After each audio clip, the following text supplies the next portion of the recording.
¿Qué tal? En esta, la semana número 39, semana número 39 de transmitir desde este estudio. Este estudio, no se lo olvide, en casa. Hoy iniciamos fuerte, iniciamos pronto y tenemos noticia de última hora. Vamos para allá.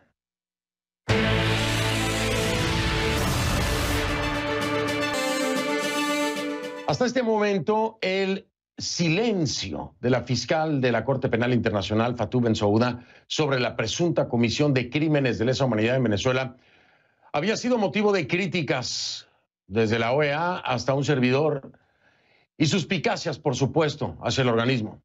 Si recuerda, como reportamos en este programa a principios de diciembre, la OEA acusó a la Corte Penal Internacional de inacción.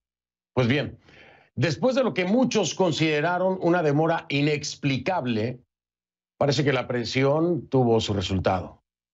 Bensouda, la fiscal, se pronunció.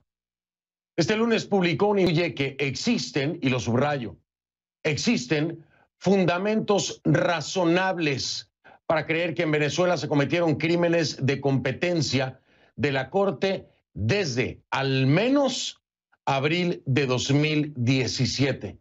Le repito, este informe de la Corte Penal Internacional dice que existen fundamentos razonables para creer que en Venezuela se cometieron crímenes de competencia de la Corte desde al menos abril de 2017.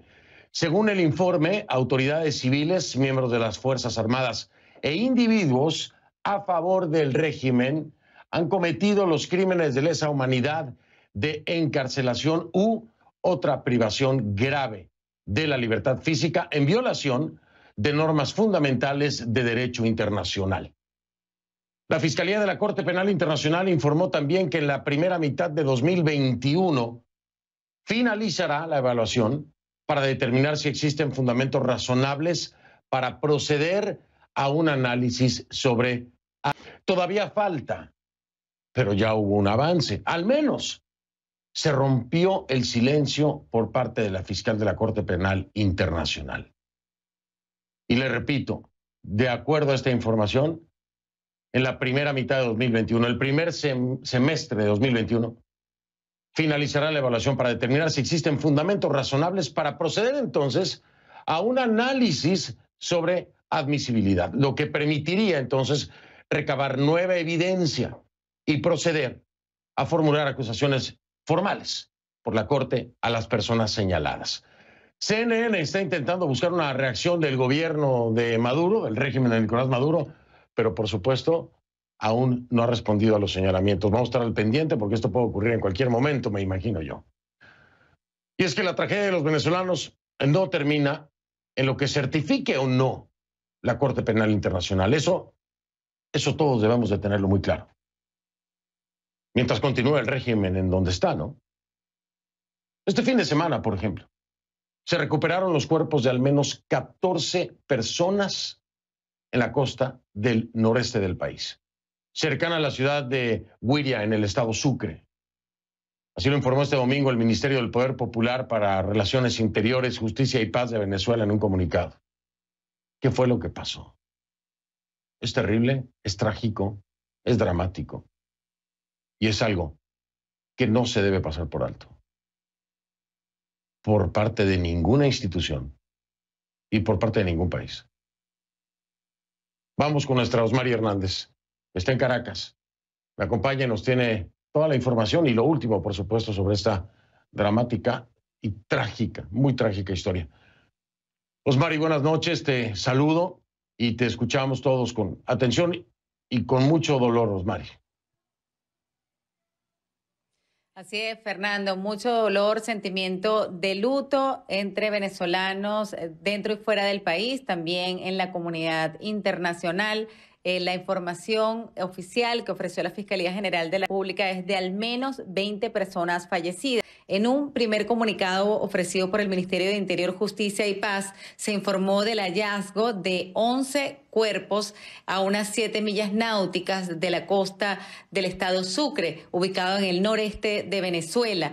Luego se informó que aparecieron también cadáveres en las costas, en unas playas también de esta misma entidad. En total, el primer hallazgo había sido de 14, pero ya la Fiscalía General de la República habla de una cifra de al menos 20, pues en el segundo comunicado del Ministerio de Interior y Justicia y Paz se habla de 21 personas que viajaban en una embarcación de condiciones precarias y en las cuales no se cumplía con las mínimas medidas de seguridad. Vinculan el suceso con bandas que operan en la zona dedicadas al tráfico de personas y también a la trata de blancas. Importante también destacar que el Ministerio Público anuncia la captura del el supuesto dueño de esta embarcación, que aseguran está siendo interrogado y que ha aportado ya algunos datos para avanzar en el marco de estas investigaciones, pero además se emite contra otra de las personas presuntamente involucradas y de igual manera se espera la realización de algunos allanamientos para dar con el paradero de otras 6 personas presuntamente involucradas. Pero no solamente están investigando a los presuntamente responsables, sino también a algunos voceros que califican en este comunicado del Ministerio de Interior y Justicia como extremistas de oposición por haber informado sobre este tema. El presidente de la Asamblea Nacional, Juan Guaidó, se pronunció para asegurar que esta es una tragedia sin precedentes en el país, para lamentar lo ocurrido y pues hay que decir que este tema será incluido en el debate del Parlamento para este martes.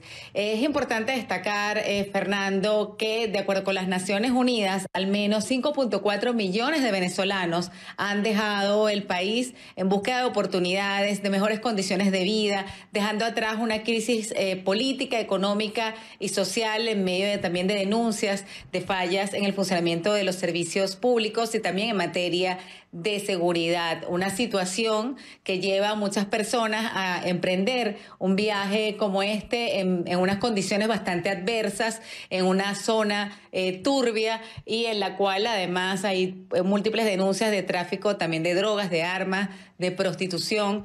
Estas personas se dirigían a Trinidad y Tobago y pues no está muy claro exactamente cuál fue la ruta que siguieron, si llegaron allá, si los regresaron. Todo forma parte de las investigaciones. Aún hay muchas interrogantes en el ambiente, Fernando, pero sobre todo mucho dolor en el pueblo venezolano y especialmente pensando en las condiciones que los hicieron tomar esa decisión de emprender un viaje tan riesgoso, Fernando.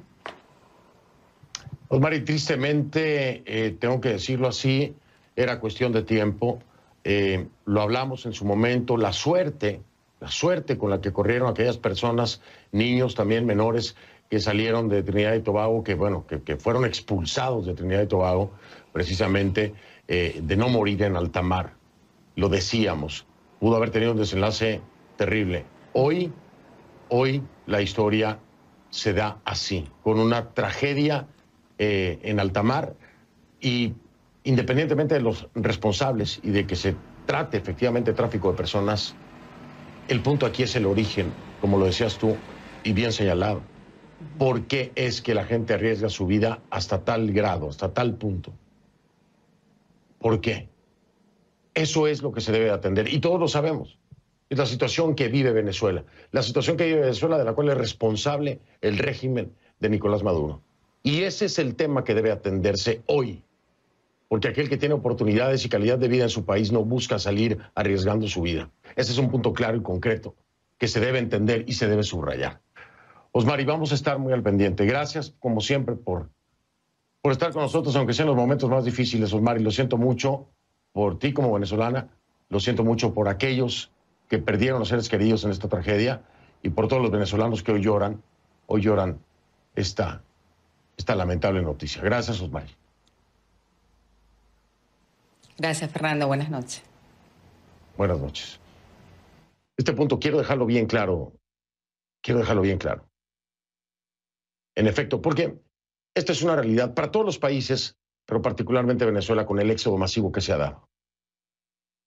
Cuando los hondureños salen de Honduras para tratar de llegar a Estados Unidos arriesgando su vida, lo hacen porque en su país no encuentran las condiciones necesarias para quedarse. Cuando los mexicanos tratan de cruzar la frontera para llegar a Estados Unidos, lo hacen porque su país y los gobiernos responsables de cada país no les dan lo que se necesita para tener una buena calidad de vida y tienen que salir a buscarlo en otro lado, arriesgando su vida. No es comparable el éxodo en términos de números con el de Venezuela, por supuesto que no. ni las condiciones tampoco, ni el régimen tampoco. Pero se tiene que atender el origen que causa que la gente arriesgue su vida y muera como lo hicieron estas al menos 20 personas. Ese es el punto. Cualquier información se la daré aquí en conclusiones. Por lo pronto vamos con el noche y estos son los hechos.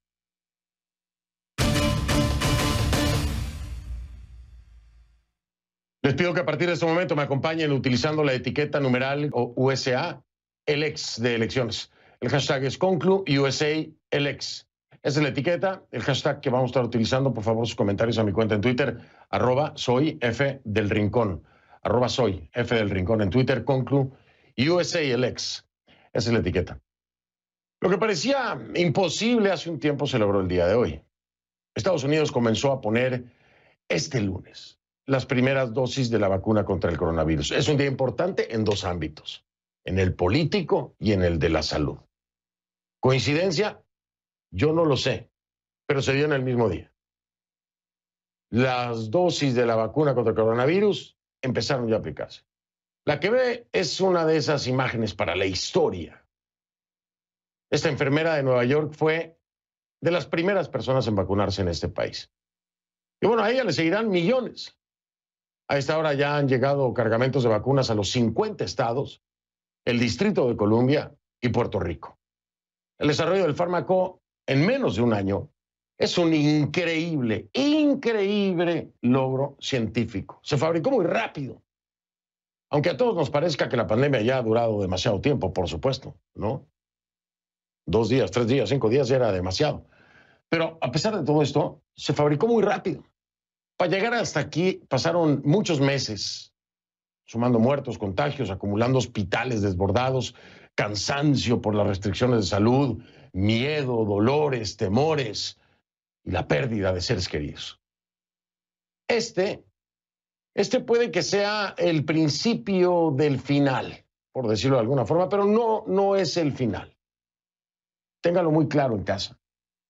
Se necesitarán varios meses, muchos meses, antes de que la mayoría de los estadounidenses tenga acceso a la vacuna. Lo mismo en Latinoamérica. Las autoridades han advertido en este país, Estados Unidos, que esta será la campaña de distribución de una vacuna más difícil en la historia del país. Y yo me atrevo a decirle, la distribución de una vacuna en la historia del mundo, la más difícil. Entonces, ¿qué pasa? Bueno, ponerse una mascarilla. A partir de hoy, si ya lo hacía, sígalo haciendo. Gracias por ser de estas personas coherentes, inteligentes, responsables. Si no lo hacía, a ver si ya es hora de entender, ¿no cree usted? ¿Por qué? Porque sigue siendo igual de importante y necesario que en los meses anteriores. Sí, porque va a pasar mucho tiempo para que pueda llegar la vacuna hasta usted. Mientras tanto, los estadounidenses se siguen contagiando.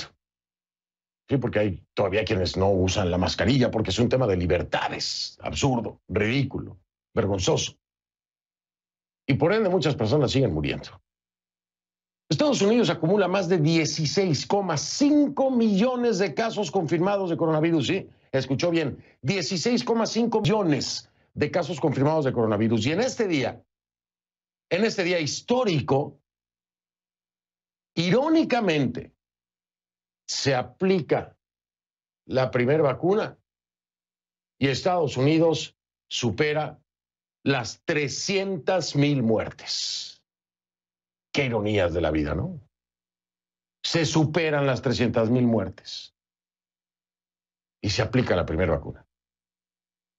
Y al tiempo que Estados Unidos lograba este importante avance en la lucha contra el coronavirus, pues se lograba otro paso también, a la par, le digo, no sé si fue a coincidencia. ¿De qué le estoy hablando? Bueno, se activaban en el país los mecanismos de la democracia. Joe Biden volvió a ganar.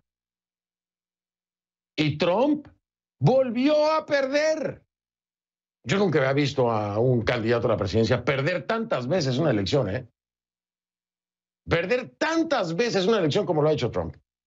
Pero bueno, por si no quedaba claro, Joe Biden volvió a ganar hace apenas unas horas. El colegio electoral con sus 538 electores de los 50 estados y el Distrito de Columbia, reafirmó la elección de millones de estadounidenses y confirmó la victoria electoral de Biden. En tiempos normales, lo que ocurrió hoy hubiera sido un mero ritual, ¿no? Hubiera sido nada más algo por cumplirse, por costumbre, vamos a decirlo así. Pero este año, un trámite, mero trámite, ¿no? Pero este año acaparó la atención porque el presidente Trump no ha admitido su derrota, todavía no lo hace. Todavía no lo hace y todavía sigue hablando de fraude masivo, incluso después del voto del colegio electoral, ¿eh? Por su parte, el presidente electo, Joe Biden, reaccionó con un discurso un poco más fuerte, más claro en torno a la actitud de Trump y varios republicanos. Y aseguró que la integridad de la elección sigue intacta. Escúchelo. Lo que late en el corazón del pueblo estadounidense es esto, la democracia. El derecho a ser escuchado, que cada voto se cuente para escoger a los líderes de esta nación, para gobernarnos. Y en Estados Unidos, los políticos no toman el poder, el pueblo les da el poder a ellos.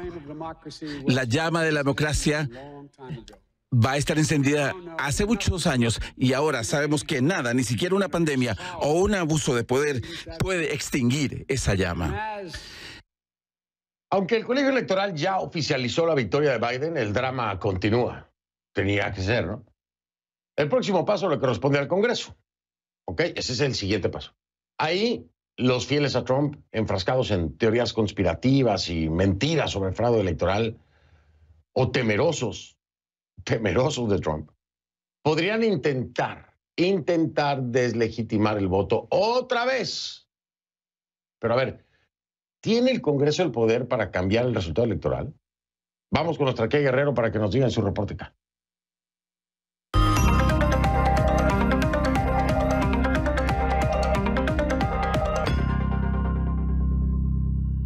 Mi queridísima Kay, buenas noches, ya de vuelta por acá. A ver, está muy claro, más claro no puede ser que Biden ganó, pero muchos republicanos se niegan a reconocerlo todavía.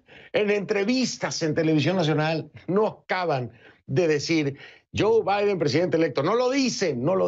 Entonces va el próximo paso al Congreso. ¿Qué pasará con todos estos republicanos radicales o temerosos de Trump? ¿Qué podrían hacer? ¿Podrían hacer algo? Mira, Fernando, pueden hacer algo, pueden hacer ruido, pero finalmente yo no creo que pueda prosperar las intenciones que puedan tener. Pero te voy a explicar un poco cómo funciona ese proceso, porque en realidad para ti, para mí, para mucha gente este ha sido el proceso electoral más largo de nuestras vidas.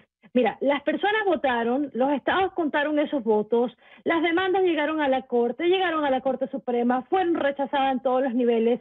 Y este lunes el colegio electoral oficializó lo que ya sabíamos, que Joe Biden ganó las elecciones presidenciales en Estados Unidos con 306 votos electorales, que son 36 más de lo que se necesitan.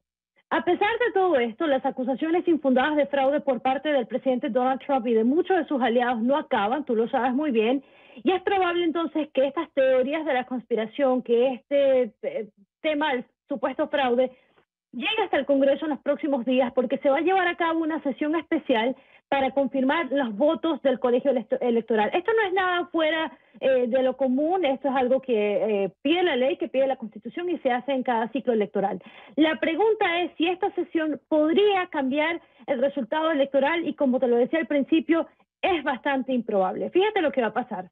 El próximo 6 de enero la Cámara y el Senado se van a reunir en una sesión conjunta para tabular, para contar, oficializar los votos electorales. El vicepresidente Mike Pence, que es el presidente del Congreso, va a estar a cargo de esa sesión y será la persona, Fernando, que va a tener que anunciar los resultados de cada estado en orden alfabético. Se le preguntan a cada estado y, bueno, se van contando los votos de conformidad con el proceso establecido por la ley federal.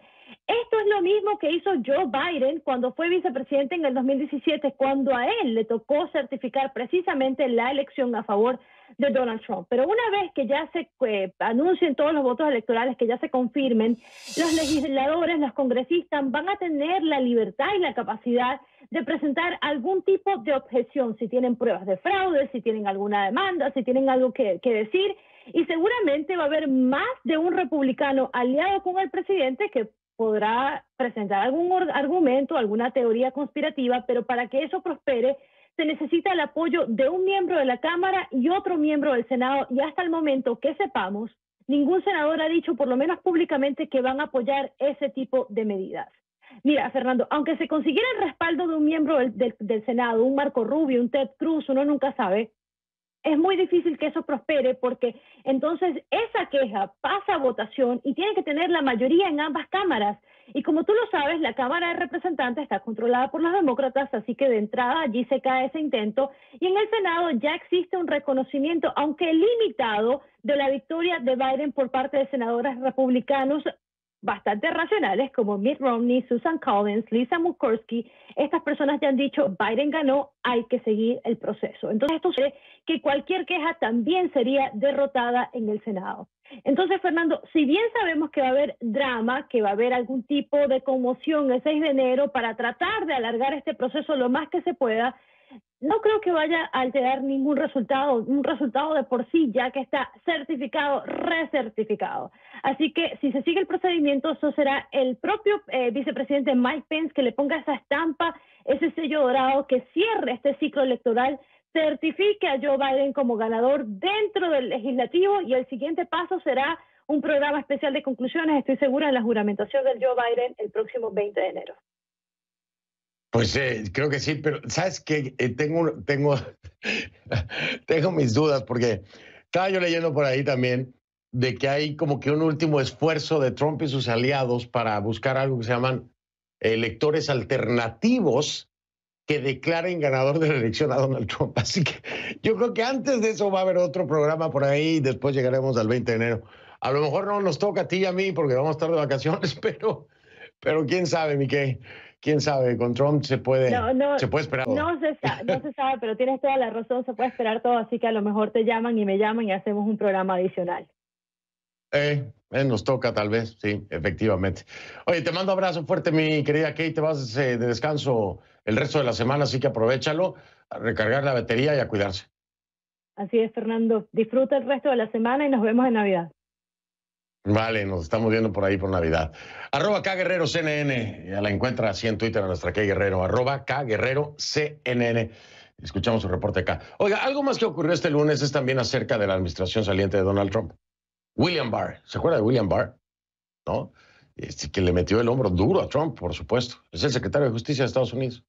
Bueno, pues anunció su renuncia, que será efectiva la próxima semana. Se lo digo, Barr ha sido uno de los funcionarios más leales al presidente Donald Trump.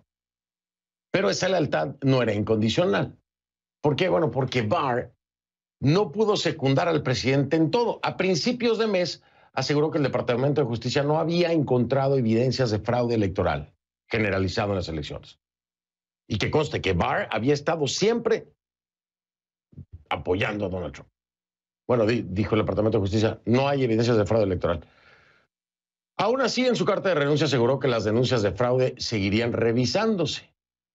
Casualmente, entonces, Trump anunció su salida en Twitter, y esto momentos después de que el colegio electoral otorgara a Biden los votos suficientes para hacerse con la presidencia. ¿Casualidad que Barr decida renunciar porque no apoyó a Trump con un tema de fraude que no existe? Bueno. A pesar de la creciente tensión entre ambos, Trump por lo menos despidió a Barr de forma amigable, que no acostumbra a despedir a la gente de forma amigable. Donald Trump ya sabe que les cae encima normalmente, aunque ya había considerado seriamente su despido, según dijeron personas familiarizadas con el asunto a CNN. Jeff Rosen será el encargado, ¿no? El secretario de Justicia interino ahora que se va el señor Barr. Voy a hacer una pausa, regreso, vamos a analizar ¿qué puede pasar todavía, ¿no? Con los republicanos en el Congreso, si se puede deslegitimar el voto de más de 70 millones de electores que le dieron la victoria a Joe Biden y Kamala Harris.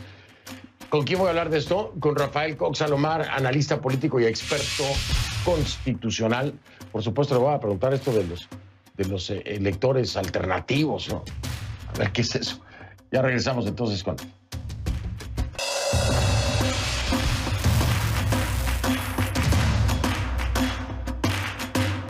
Le doy la bienvenida a Rafael Cox Salomar, analista político y experto constitucional. Me acompaña en vivo desde la Isla del Encanto, San Juan, Puerto Rico. Rafael Cox, hasta Alexa se emocionó aquí contigo. ¿Cómo estás? Buenas noches, Rafael. Buenas noches, Fernando. Un placer estar contigo y los televidentes. Gracias, como siempre. Bienvenido. Rafael, ¿qué más puede hacer Trump y sus aliados republicanos para complicar el proceso? Ya no te digo el proceso electoral, ya confirmado por el colegio electoral, Joe Biden y Kamala Harris, presidente electo y vicepresidenta electa. Pero bueno, todavía falta este formalismo de pasar esto por el legislativo. ¿Qué más podrían hacer? ¿Hay algo que pudieran hacer? Bueno, ellos pudieran intentar impugnar el resultado del colegio electoral en esa próxima sesión conjunta del Congreso del 6 de enero. Eso es una sesión conjunta de Cámara y Senado que requiere la Constitución, y pudieran lograr que un miembro de la Cámara y un miembro del Senado por escrito suscriban una petición de impugnación. El problema que tiene Trump es que para que eso prospere necesita el voto mayoritario de Cámara y Senado, y sabemos que en la Cámara los demócratas tienen la mayoría. Así que en términos prácticos se le acabó la soga, se le acabó el camino, se le acabó la gasolina al carro de Donald Trump. ¿No hay ningún espacio para algo que está manejándose como posibilidad entre los aliados de Trump, que es buscar o conseguir electores alternativos, así le dicen en inglés, alternative electors, para declarar como ganador a Donald Trump en el colegio electoral? Esto no puede ocurrir, ¿no? Bueno, realmente eso no ha ocurrido nunca en la historia de los Estados Unidos después de la entrada en vigor de esta legislación federal que data de 1887. El Congreso no tiene alcance, o sea, no existe un poder omnímodo, un poder absoluto del Congreso para anular la franquicia electoral de los 70 y pico, casi 80 millones de personas que votaron por Biden. Solamente si hubiera fraude, si se comprobara que hubo fraude en la votación en el colegio electoral, el Congreso pudiera hacer algo. Eso nunca ha sucedido y no existen las condiciones para que suceda en esta coyuntura. Así que hablar de electores virtuales, electores alternativos, que fue lo que tú dijiste, realmente no procede en esta coyuntura. No procede en esta coyuntura. No hay, entonces, desde el punto de vista que me lo estás planteando, no hay un nuevo espacio de movimiento para Trump, aunque insista. Ya es que han sido todos los poderes, la Suprema Corte de Justicia, el Departamento de Justicia, el propio colegio electoral, han sido todas las instancias involucradas, gente incluso que estaba siempre respaldando a Trump, los que han certificado esta elección. Pero aquí es como... Dime. Es como el jaque mate en el juego de ajedrez, todas las movidas, el rey está comprometido, por donde quiera que se mueva está en jaque, o sea, no existe otro camino desde el punto de vista jurídico. Yo creo que Trump lo que está jugando es el juego político para el 2024, ¿verdad? Yo creo que aquí no tienen un remedio jurídico. El Tribunal Supremo de Estados Unidos le cerró la puerta, el Departamento de Justicia le cerró la puerta, William Barr se está yendo por una razón, y es que este es un divorcio por consentimiento mutuo. Ni Trump quiere a Barr, ni Barr quiere estar ahí. Los estados le cerraron la puerta. Inclusive Lindsey Graham en el Senado hoy ha dicho que él efectivamente reconoce a Biden como presidente electo y que ha estado hablando con Biden. Y Chuck Grassley también, que es el presidente pro tempore del Senado, republicano. Así que el camino jurídico está cerrado. Lo que sigue abierto y va a estar abierto ahí es el camino político. Y ese es el juego que se está dando en este momento, y Trump lo que está haciendo es jugando para las gradas, jugando para su grupo, tratando de poner contra la pared a ese liderato republicano para que el 6 de enero, a pesar de que no tengan posibilidad de prevalecer, hagan un movimiento para defender su postura, para mantener viva la llama de ese movimiento de cara a una posible contienda presidencial en el 2024. Habrá que ver, voy a hablar ahora con un republicano en un momentito, porque, o sea, ¿de qué se trata esto? ¿Se trata de un partido republicano o de trumpismo? Son dos cosas completamente diferentes, pero quiero saber si los republicanos lo perciben así, ¿no? Rafael, te mando abrazo fuerte allá. No, igual. Estamos en contacto. Igual. Claro que sí. Placer. Gracias. Igualmente, Rafael Cox Salomar, analista político, experto constitucional desde San Juan, Puerto Rico. Hago una pausa, regreso y en efecto vamos a tocar este ángulo del tema republicano, el tema político, ¿no? ¿Cuál es el futuro del partido? Ya regresamos. Bueno, ya escuchó usted todo lo que estábamos hablando acerca de lo que pudiera o no pudiera hacer Donald Trump. Pero aquí hay un tema de fondo muy importante, es el Partido Republicano. Todos estos congresistas, ¿no? Y republicanos, legisladores que han estado apoyando las denuncias que ha hecho el presidente Trump, falsas denuncias de fraude electoral, y que hasta el día de hoy no reconocen aún, como no lo hace Trump, a Joe Biden como presidente electo y a Kamala Harris como vicepresidenta electa. ¿Cómo impacta esto al Partido Republicano? ¿Cuál es el daño que le hace, no? Hay quienes sí ya han reconocido, pero bueno, definitivamente no es la mayoría. Y esta actitud pues evidencia una influencia de Trump. Muchos piensan que es por miedo, ¿no? Al presidente Donald Trump. Hemos visto las cosas que pasan. Así que voy con mi segundo invitado, si le parece, para hablar acerca de esto, hasta Washington. Es Alfonso Aguilar, analista político y presidente de la Asociación Latina en favor de principios conservadores. Alfonso, bienvenido y gracias por estar aquí. Buenas noches. Buenas noches, un placer estar contigo. Alfonso, primero entender, ¿por qué hay una postura tan radical de parte de varios republicanos en seguir alimentando y apoyando esta falsa teoría del presidente Trump de que hubo un fraude electoral? ¿Por qué continúan en esta línea? ¿Y cuál es la ganancia para ellos y para el partido como tal, o la pérdida? Bueno, yo creo que hay que matizar un poco. No es decir que definitivamente hubo fraude, pero es reconocer que hubo unas irregularidades y que es importante que se dieran los recuentos y que el presidente pudiera, la campaña y otros, cuestionar en los tribunales la elección en distintos estados péndulos. Eso es parte del proceso. En el 2000 tuvimos eso cuando se dio la contienda entre George Bush y Al Gore y tuvimos que esperar 37 días. Al Gore fue a los tribunales. O sea que hoy, sin embargo, tuvimos la elección del colegio electoral y podemos decir ya que jurídicamente, oficialmente, Joe Biden es el presidente electo. Yo creo que lo que la mayoría de los republicanos han dicho es que ha habido irregularidades y yo creo que es indiscutible que las ha habido, pero no podemos decir conclusivamente que ha habido fraude masivo. No, yo lo entiendo, Alfonso, pero a ver, vamos a ser claros, vamos a ser honestos. Hubo irregularidades, sí, es el proceso y todo lo que se haga como se hizo con Al Gore y Bush está bien hecho. Yo no estoy cuestionando eso. Es que hoy hay republicanos, hoy hay republicanos que aún no quieren decirle presidente electo Joe Biden ni vicepresidenta electa Kamala Harris. Hoy mismo. En el aire de CNN no acaban de aceptarlo a pesar del colegio electoral.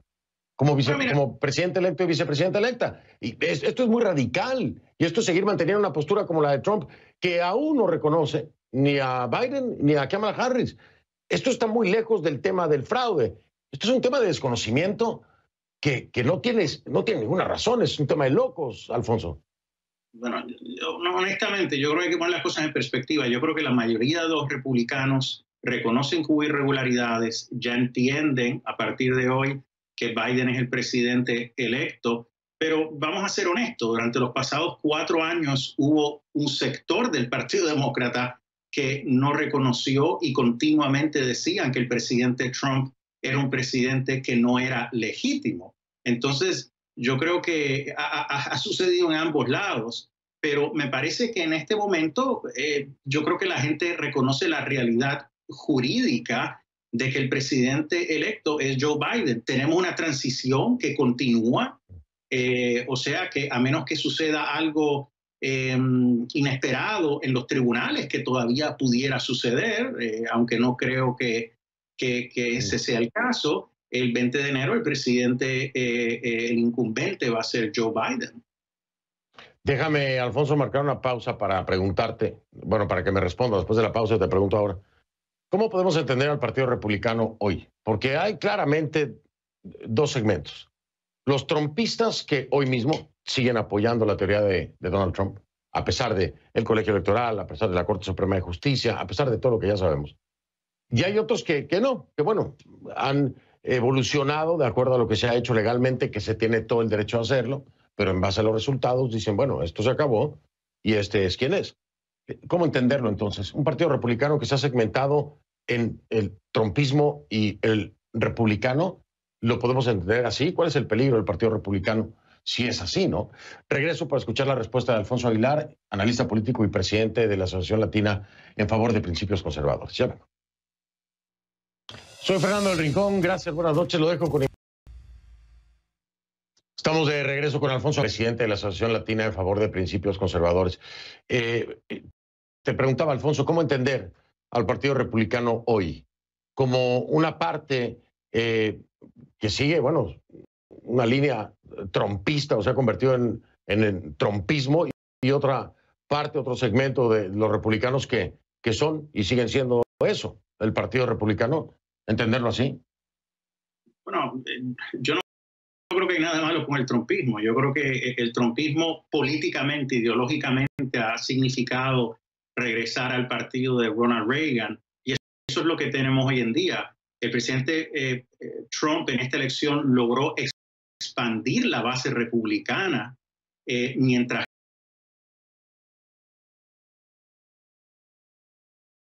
que la base demócrata y los independientes se redujeron, y obtuvo 94% de ese voto republicano. Los republicanos ideológicamente están unidos. Es un partido ahora de clase media, ya no está velando como antes, tanto como antes en los intereses corporativos. Un partido que va a defender la libertad religiosa, el derecho a la vida, y obviamente va a defender el libre mercado, pero que sea un mercado justo y no estar involucrado en guerras alrededor de todo el mundo. Ese es el nuevo partido republicano. Te diría que hay más división ideológica dentro del Partido Demócrata, que veremos en los próximos meses en lo que empieza la administración Biden.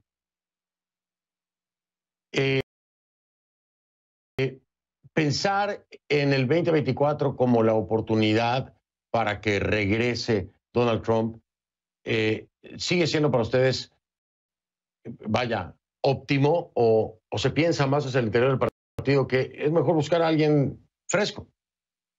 Bueno, obviamente es muy temprano, y como tú sabes, en la política americana 4 años es un tiempo larguísimo. Yo creo que de lo que he escuchado, el presidente Trump mantendrá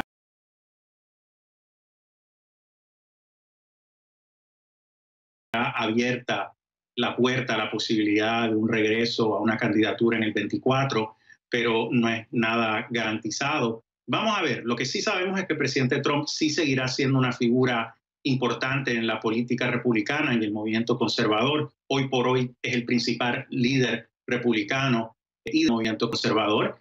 Como te digo, ha habido un legado ideológico importante, y el Partido Republicano no va a regresar a ser el partido de Romney o el partido de Bush. Es un nuevo partido que se asemeja más a la visión que tenía Ronald Reagan. Alfonso, ha sido un placer tenerte en el programa. Mil gracias por haberme acompañado. Te deseo muy buena noche y nos vemos pronto. Claro que sí, muchos saludos. Igualmente. Y si no nos vemos, bueno, pues felices fiestas, Alfonso. Un fuerte abrazo para ti y la familia. Hago una pausa y ya regreso.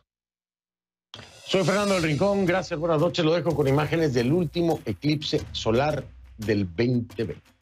Pásela bien.